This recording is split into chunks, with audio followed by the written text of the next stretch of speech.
so loud. Oh my god, my ears. Oh no.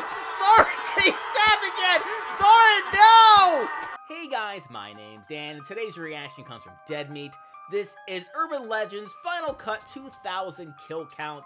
Now, this is a direct sequel to the original Urban Legends, a movie that I just saw recently for the last Kill Count, and I thoroughly enjoyed it.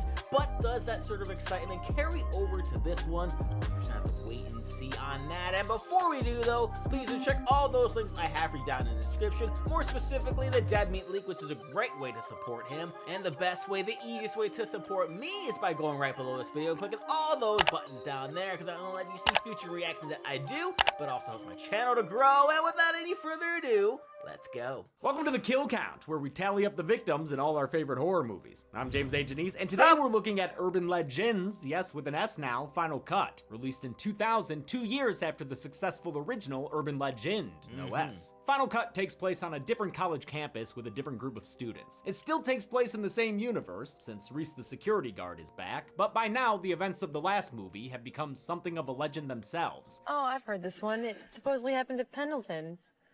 It's just an urban legend. That tracks with the final scene of the first film. Making things interesting is the fact that our new main character is a film student working on her thesis, which is a movie where people are killed based on urban legends. She's basically making the first one as an in-universe movie. Urban Legends Final Cut is the only feature-length film directed by John Ottman. He had a lot more credits editing and composing, 2 jobs he also did here. As a composer, he's done Halloween H2O, Orphan, a bunch of X-Mans, and The Usual Suspects. He also edited The Usual Suspects, as well as most of Bryan Singer's films, including Bohemian Rhapsody, which he won the editing Oscar for. That's cool. A bit controversially, I must say. Ottman's directing is a huge step down from Jamie Blank's, and the script doesn't do him any favors, even though it was written by the incredibly talented Scott Derrickson and Paul Harris Boardman. They'd go on to write many better movies, like The Exorcism of Emily Rose. Derrickson in particular has become horror nobility, directing classics like Sinister and The Black Phone. This script was super early in his career, the first feature film he worked on alongside Hellraiser Inferno. Maybe that's why Final Cut feels like a first draft with an awful structure. Scenes are randomly thrown around, making this a surprisingly difficult kill count script to write. It's also got way too many dull fucking characters who are poorly introduced, so you don't even know who half of them are. It's the old slasher trap of having too many meat bags to inflate the body count. Thankfully, the kills are pretty good, and as someone who went to film school, I enjoyed the specific details pertaining to the setting. Derrickson and Boardman drew on their experiences as film students at USC, resulting in dialogue that's realistic and informed, like how the main character is constantly patronized by film school bros. Especially you, little girl. This is my baby. Baby. I'll see you on the set. Darling. If you're a huge fan of Scream-inspired second-wave slashers, you could do worse. Like I said, the kills are good, and the cast has a bunch of people who would go on to have successful careers. But for the most part, this is a subpar sequel to a solid movie, and at the end of the day, there's not too much that makes it a must-watch. My senior year movie was a short called Mother Lover. No matter how many students get killed making the thesis in this film, I guarantee it's still better than what I made. Let's get to the kills. Oh, poor James. The movie begins during a stormy plane ride, with one passenger referencing a famous Twilight Zone episode. They had this, creature on the wing of the plane. These movies always gotta have one of those guys, huh? Sure. If this party plane and mile-high initiation attempt seems silly to you, don't worry. We can ignore the punny threat, the oxygen masks, and most importantly, these kills. None of it ends up being real.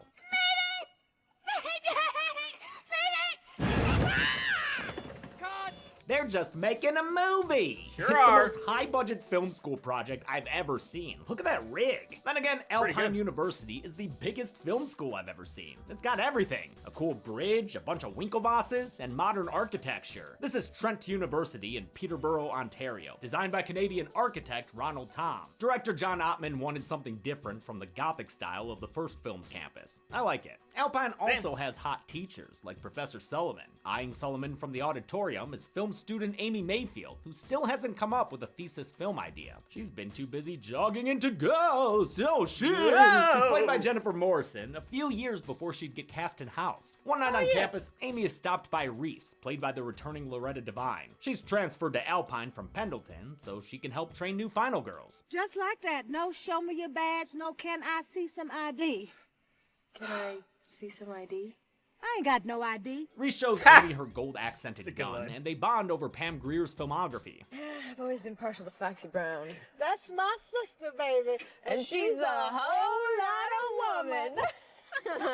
Yo, did Amy just get invited to the cookout? Reese mentions the Pendleton Maybe. murders, which have become something of an urban legend themselves. Maybe, because even Reese gets the facts wrong. Murders 8 students. Well, that's not true. There were 6 students murdered and 3 faculty members. Come on, Reese, you lived Yeah, through you gotta this. keep up Amy with the doesn't kill believe count. it really happened, but likes the tale enough to pitch it as her thesis film. The movie is about a serial killer whose murders are all based on urban legends. Solomon tells her he likes it, because he's the cool professor, unlike this theory dweeb. Though I've gotta say, the monologue this guy goes on about mise-en-scène and cinema verite is actually pretty great. It's real film school shit. Now we're in a bar with characters we don't know. Seriously, who the fuck are these two? The guy's apparently Travis Stark. The movie tells us a few times. Travis Stark. Travis Stark. Film genius. He's a film student. Film genius. Sorry, film Film genius, genius. director, and Get a that rival right. of Toby Belcher's, the only person here who we have seen before. He was the super cocky douchebag director in that opening scene. Why don't you get it right, or I'll kill you!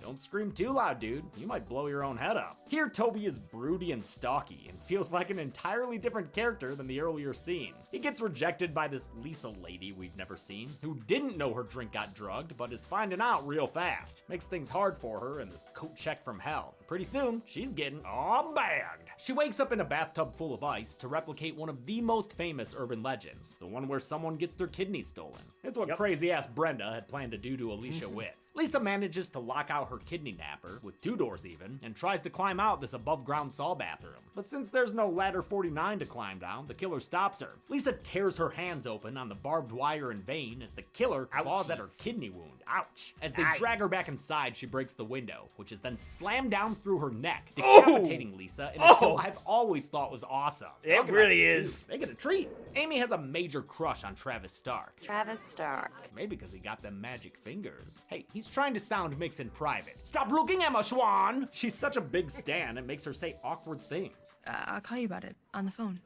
Don't worry, Amy. Somehow, heartbreak feels good in a place like this. Despite his cinematic aesthetic, Travis Stark's film project gets a C fucking minus. He becomes a drinking, smoking mess. Aw, fuck up, Travis Stark. Travis Stark. Amy still has to film her project, again. even if Toby's pissed at her for making a horror movie just like him. Mayfield, you stole my fucking genre. Hey guy, horror belongs to everyone. Yes. He's worried it'll hurt his chances to win the school's Hitchcock Award, which comes with a bunch of grant money and a path straight to Hollywood. Amy's using the same actress too, her friend Sandra, even though as a thespian, she ain't the bestian. That woman's acting would be wretched in a porno film. Sandra's played by Jessica Caulfield, last seen on the kill count in Jamie Blanks' Valentine, but she's maybe best known for Legally Blonde, which also starred Matthew Davis, aka Travis Stark. This movie Travis has another Stark. pair of contemporary co-stars with 2 people in the opening plane scene. The weird geek is Chuck Campbell, who played android building Sunarin in Jason X, and Sandra's muff diving love interest is Yanni Gelman, who is right alongside him as Stoney. Amy's student film crew includes Stan and Dirk, 2 makeup artists obsessed with horror movies. Stan's played by Anthony Anderson, seen on is. the kill count in Scream 4, while Dirk's played by Michael Bacall, an actor and writer whose screenwriting credits include Scott Pilgrim and the Jump Street film. That's pretty awesome. There's also a PA named Kevin, whose introduction signals him as our overly obvious red herring, kind of like the janitor in the first movie. Finally, there's a German director of photography named Simon, who can eyeball a shot almost as good as he can eye-fuck a co-ed. Vanessa, a take-no-shit lesbian, played by Ava Mendes a year before her breakthrough role in Training Day, and Graham Manning, played by eldest Lawrence brother Joey, a stereotypical douchebag producer. You do know he's a PA, not a slave, right?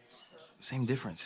The first scene Amy wants to film is the urban legend where a woman thinks she's safe because her dog licks her hand at night, but the next morning, her dog's dead and a message says humans can lick too. After a less than Into that. successful shoot, Sandra winds up on set by herself. Before you can say Scream 3, a person rises up from an unlikely hiding spot. How long were they under that blanket? It's like Pinup Girl and Strangers Pray at Night. They grab a camera and get handheld with it, stalking up to Sandra as she hunts for her keys and fake guts. My favorite part about this is that the movie makes sure to show sound being recorded separately. Most people watching this wouldn't know that camera doesn't have a soundtrack. They didn't have to be that accurate, but they were. Yep. When Sandra sees them, the killer Appreciate takes a that. razor and murders the actress, though it cuts away to dailies being reviewed by Amy the next day. And the footage is not that good. Guys. A mystery projectionist saves them from the torture to show them a real snuff film where Sandra's murder is captured on camera. Most of the students think it's fake, even though none of them were on set for it. Amy's the only not idiot among them. She probably staged it for a reel. Yeah, well then, who shot it? Maybe Travis Stark? Travis Stark. Yeah, No, see? no. He's dead. Oh. Never mind. No, Professor what Sullivan about him? makes an announcement that Travis Stark was found dead by suicide. He speaks about it in a comically insensitive way. Not only did he let himself down, he let us all down. Jesus, dude. Though there is some mystery afoot, I will add Travis Stark to the kill count right now, because he is actually dead, even if we didn't see it. Amy visits the bell tower where he was said to have killed himself, and she finds... Travis? No, actually, this is Travis's twin. I'm Trevor Stark. He's Trevor Stark. Yep. Travis Stark. Nope, we're on Trevor now. Trevor Stark. That's Trevor right. Stark. Trevi doesn't think No, Trevi we just killed go all over himself, the and he's place. here to figure out what really happened. Cool guy skull cap skulk away. Amy gets back to filming her movie on her own, without money from Graham's parents. Yeah!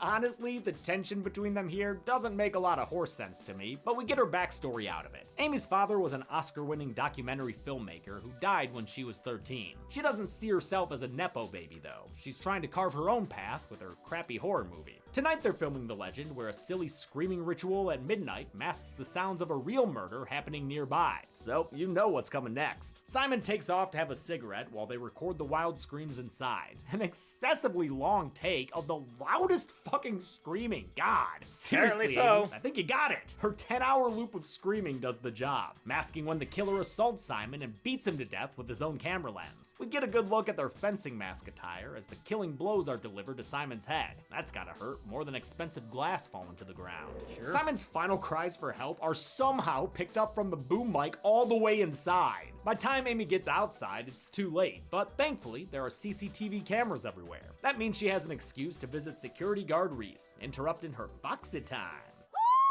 Reese doesn't buy her story, despite already having lived through a movie of college campus murders, but she does lend the tapes to Amy, who uses them to confirm Simon's murder. She then comes face to face with the killer, rocking a scary Mac Tonight mask? What? They quickly revert to their usual fencing attire, and Amy has to escape them in a little chase scene. She winds up eating shit and falling into a lake, losing the tape with her evidence while she does. By the time she escapes and runs into Reese, she can't prove anything anymore. Amy meets up with Trevor Stark and proposes that the killer might be motivated by the Hitchcock Award. That's why they killed Travis Stark. He's, of course, a Film genius. and that's why they tried to kill her, too? Wow, humble brag much? Trevor wants to use Amy as fucking bait to get the killer, getting her to agree with arm caresses and guilt trips. Do you think we owe it to Travis and your friends? That kind of anguish leads to a weird little nightmare sequence with all the movie's shitty suspects echoing in her head. Latex and cornflakes. She gets back to work on her film. The next scene concerns a UL about a carnival that uses real dead bodies in its tunnel of terror. They've got a set dress a minecart ride for the part, and Stan and Dirk are more than eager to go through the hustle and flow. They get to work inside this actual ride that was filmed at Ontario Park in Toronto. In real life, this was a log ride that had been drained of its water for the winter months. Production designer Mark Zulski helped turn it into a minecart ride. The boys finish decorating and tell Amy to check their work, but they've got to find some consistency here. I don't see how a fencing miner fits in at all. The killer quits pretending to be a killer animatronic and instead just gets to killing. Stan joins the departed via electrocution when the killer puts a power cable to the bar he's leaning on. I love the little miner guy plugging his ears. Dirk comes to check on Stan, only to get killed in turn, when the killer pulls a classic slasher villain and tosses Dirk into a bunch of electrical shit. As always, it's a 2-for-1, killing Dirk and knocking out the power.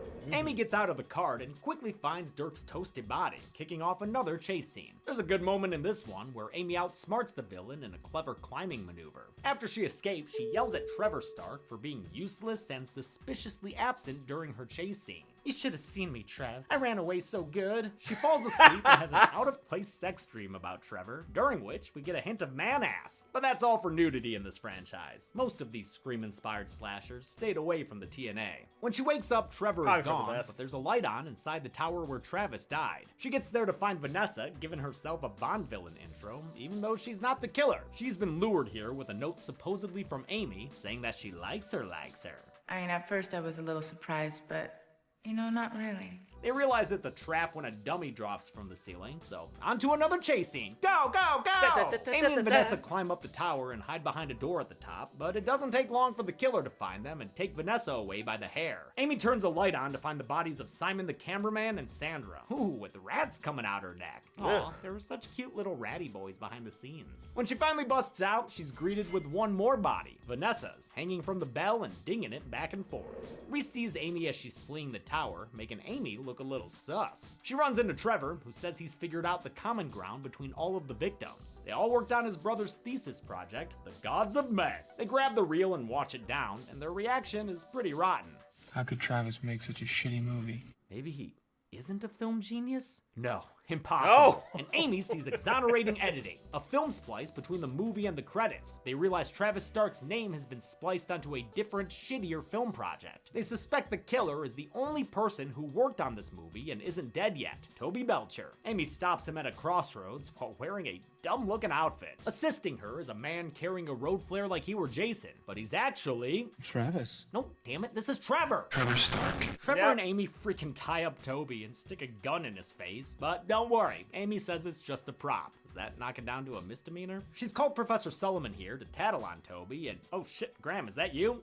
Sure, you can watch like a little creep, whatever. Trevor, pretending to be Travis, tells Solomon that Toby stole his film, but Toby laughs at this supposed discovery. He says he didn't even work on Travis's movie, and the two of them lied about his sound credit. Solomon won't stand for that kind of cheating in his temple. Means I gave you an A in sound for nothing. Yep, this time Hart Bachner's not offering to help the killer. He is the killer. He admits to murdering Travis Stark before we get another chase scene that goes through a sci-fi set and or laser tag arena. They end up on a gothic cemetery set where Solomon says he hates his job. Fuck teaching! Now we get his motivation. He used to be a film student here at Alpine, and his film nearly won the prestigious Hitchcock Award. But the tie-breaking vote came from Amy's documentarian dad, who went with the other option and cost Solomon a Hollywood career. Now his plan is to steal Travis's brilliant film and kill everyone who worked on it so they can't reveal the truth. He'll blame the kills on Amy, since the murders are like her thesis film. Graham pops out to get involved, but winds up getting shot in the back and falling into a grave. Further scuffling ensues until Amy points a gun at Solomon, and Reese shows up to point a gun at Amy, still suspecting her. Toby reveals he survived the rolly chair gunshot that must have been hell on wheels, and the fists start flying. Eventually a bunch of prop guns spill out, and the real one gets lost among the shuffle, but Amy recognizes Reese's piece from its foxy golden accents. When Solomon charges her, she puts a bullet in his belly, stopping the bad guy and saving the day. Good job, Graham and Toby. You both somehow managed to survive. Sometime later, they're presenting the Hitchcock Award, and guess who wins it? Travis Stark. Travis Stark? Way to give all that money and opportunity to a dead guy. Trevor goes to accept it on his brother's behalf, but that's when Kevin the PA finally snaps and takes out a gun. Reese sees it and spouts off a catchphrase before shooting him a whole bunch of times. He falls over the ledge and straight into a crash pad, because this is just Amy's movie, motherfuckers! Wait, Amy's movie references Travis Stark's actual death and has his twin brother, a non-actor, playing himself? So how am I doing? You're doing great. Why are you asking that guy? He's not even a film student. The movie seems to end with a slate, one that references producer Michael McDonnell, but it's still got one little surprise left in the chamber. Professor Solomon is revealed to be alive but in a mental hospital, where his nurse is none other than Brenda Bates. I think we have a lot in common. She spikes the camera and wheels him away to the theme from Alfred Hitchcock Presents, but sadly, this doesn't lead to a third movie where the two killers team up. How many film students flunked the pass-fail class of life? Let's find out and get to the numbers right after I record some wild screams from the Dead Meat team. All right. All right, everybody, let her rip. Ah! Ah! Ah! Ow! So loud! Oh my god, my ears! Oh no! Sorry, he stabbed again! Sorry, no! No! Got it. Perfect. Thanks so much, everybody. That sounded great, especially near the end. 7 people died in Urban Legend's final cut, with the victims consisting of 4 men and 3 women. This is actually a pretty popular pie chart, since we've seen this count and breakdown before in 6 other movies on this show. Nice. With a runtime of 98 minutes, that left us with a kill on average every 14 minutes even. I'll give the golden chainsaw for coolest kill to Lisa. I absolutely love the broken window being used as a guillotine. Not only that, so good. it caps off some great stuff with the barbed wire, and of course the kidney. Dome machete for lamest kill will go to, I mean, you guessed it, Travis Stark. Travis Stark! Dude's death was just reported. A film genius deserves a much better kill. Sure. And that's it. Urban Legend's final cut came out in 2000 and grossed half of what the first movie did at the box office. That meant the threequel would be condemned to a direct-to-video release. I'll look at it next week, but until then, I'm James A. Janice. This has been the Kill Count. Thanks a lot for watching this. Yeah, so if it wasn't already obvious, I definitely didn't like this as much as I did the first one. Though, like the first one, it did have a lot of really cool kills. It just didn't really capture the sort of magic of the first one for me. Hopefully the third one will be better. Haven't watched that one yet, but we'll get into that one next week. So that's going to do it for me here. Comment down below. Let me know, what did you think about Urban Legends Final Cut? Please leave a like if you enjoyed. Please do check all those links I have for you down in the description below. And lastly, and most importantly, I want to give a huge shout out to all my $5 supporters on Patreon: Luchador, Cruising, Wolverine 310, Jordan Bird, Kester Kronich, Amber K, Raymond Bright, Chris Curtis, Duell, Ann Perry, Larka, and Dark Wolf 9131. And I'll see you guys next time.